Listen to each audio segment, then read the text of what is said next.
مثلا دانا گنده چم سیدا و بازه کر اللي برواری بالا ین کو جلای فروکن جنگی ین ترکیه و بموشک هاتیه بردمان کرن خلک گندی بودنگ امریکا و هاتنا آخفتن اسوا گنجه که اوی گنده چم سیدا براستی ترسکا گلک یعنی یا اودی هکود بیشن اودی یا بما چه بود ناترسی دار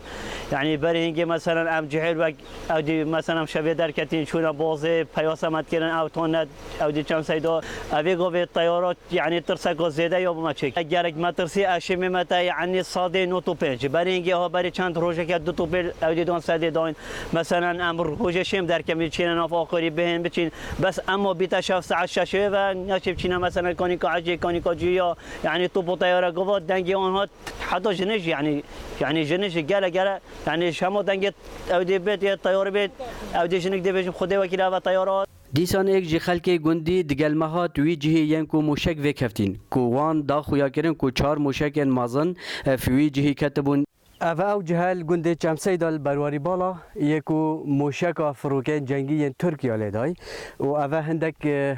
جوان پرتانه اوه هندک شوان پرتانه یه توی موشک اول وی جهی دای کو ضرر و زیانه که مازن به وی جهی کفتیه اوه شرخ ویره وجی رزو باغت خلکینه خدان وان رزا دنافدا کارت کرو و اف صاروخه ویره کت آنکو اف موشک ویره کت لی چه زیان انگیانی نبود نوکه جی ایکش حوالت ما آنکو ایک جه خلکی گندیل و داره او شد پتر بو ما بحثا و یکی بکتن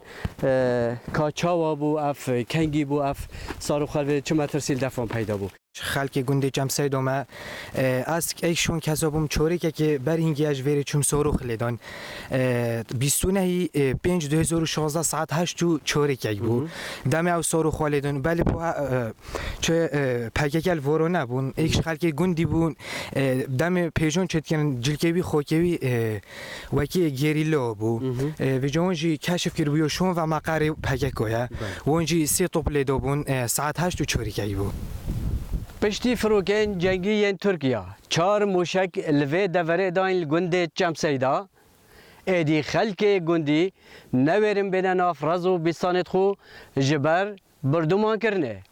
سلام بالایی دنگ امریکا گنده چم سیدا نحیا کانی ماسه